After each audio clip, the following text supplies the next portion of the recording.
राम। मैं एडवोकेट गायत्री जाट आपके सामने प्रस्तुत हुई हूँ। मेरा गांव भादवासी है और यहाँ पे मैं एक बहुत बड़े निवेदन के साथ आपके सामने आई हूँ। मेरे सभी किसान भाई बहन लोग, पूरी किसान कम्युनिटी के लिए मैं यहाँ पे आपके सामने एक निवेदन लेके आई हूँ।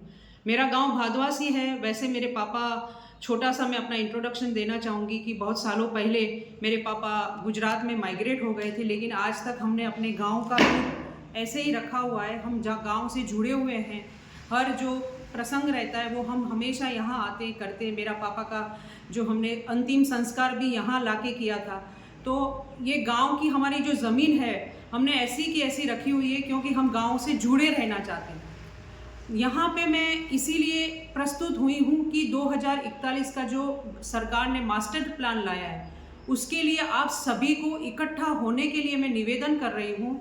मैं कहना चाहूँगी कि जो स्वामी विवेकानंद जी ने कहा था कि साथ होना शुरुआत है, साथ रहना एक प्रगति है, और साथ रह के काम करना वो एक बहुत बड़ी सफलता है।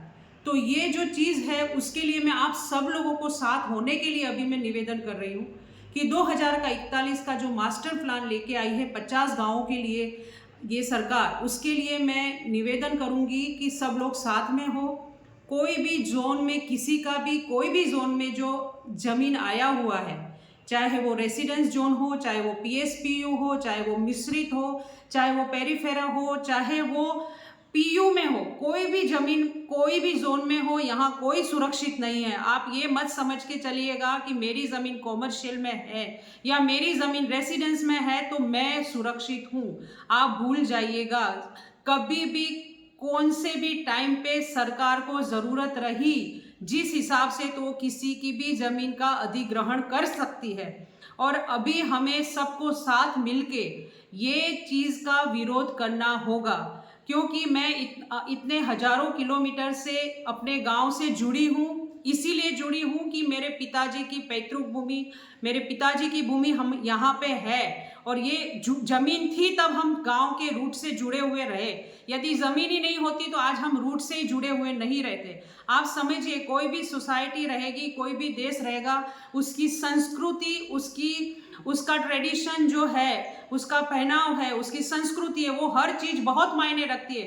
तभी हम वो समाज को बहुत बड़ा मजबूत कर सकते हैं। और वो संस्कृति हमारी ज़मीन से आती है, किसान की ज़मीन से आती है। हम किसान ज़मीन से जुड़े हुए हैं, तब तक हमारी संस्कृति जुड़ी हुई है। जब हम ज़मीन से जुड़ के टूट जाएंगे, जुड़े नहीं रहेंगे, तब हमारी संस्कृति भी नहीं रहेगी। आप समझिए।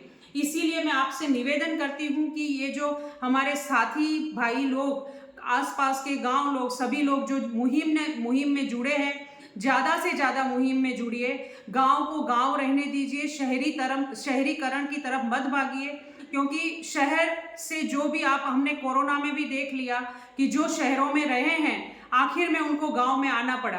तो मेरा ये निवेदन है कि हम जमीन को बचाना है। जमीन, एक बात याद रखो, आप डिग्री ले सकते हैं, आप पैसा कमा सकते हैं, आप बिल्डिंगें बांध सकते हैं, लेकिन आप कभी भी जमीन पैदा नहीं कर सकते। जमीन पैदा किसी के बाप की ताकत नहीं है कि वो जमीन पैदा कर दे। जमीन है, वही जमीन रहेगी। तो उसको बचाने के लिए मैं आप सबको नम्र निवेदन करती हूँ कि सब प्लीज़ मिलके साथ में आइए और ये मूवमेंट में जुड़िए। जितना हो सके सरकार को हम समझाएंगे, टेक्निकली समझाएंगे, क्योंकि हमें ज़मीन की ज़रूरत है। हम किसान हैं। किसान यदि ज़मीन छोड़ दी तो खाएगा क्या? हम क्या खाएंगे? आने वाली पीढ़ी क्या खाएगी? समाज क्या खाएगा? देश क्या खाएगा? आने वाले वक्त में हम डिग्री को बाइट नहीं करेंगे, हम पैसे को बाइट नहीं करेंगे। हमें अनाज चाहिएगा, थैला भर के पैसा होगा, लेकिन मुट्ठी भर अनाज नहीं होगा तो हम क्या कर पाएंगे? कुछ नहीं कर पाएंगे। फूड क्राइसिस आने वाले वक्त में कितनी होने वाली है, ये आपने कभी सोचा है क्या? अपनी पीढ़ी को आप ये सोच रहे हैं कि मैं इतना कमाऊं या इतना रख के जाऊं कि मेरी 7 पीढ़ी कुछ ना करना पड़े, वो खाएगी। लेकिन वो पीढ़ी के लिए नाज ही नहीं बचेगा, वो पीढ़ी के लिए जमीन ही नहीं बचेगी, वो पीढ़ी के लिए एनवायरमेंट ही नहीं बचेगा, तो पैसे का क्या करेगी पीढ़ी? समझिए मेरी बात को, धरती माँ को बचाइए। धरती माँ का जिसने भी विनाश किया है वो कभी सुखी नहीं हो पाया। इसीलिए मैं आपको नम्र निवेदन करती हूँ कि आप प्लीज सब लोग साथ में जुड़िए। ये मास्टर प्लान का विरोध करने के लिए, ये आंदोलन में सहभागी हो।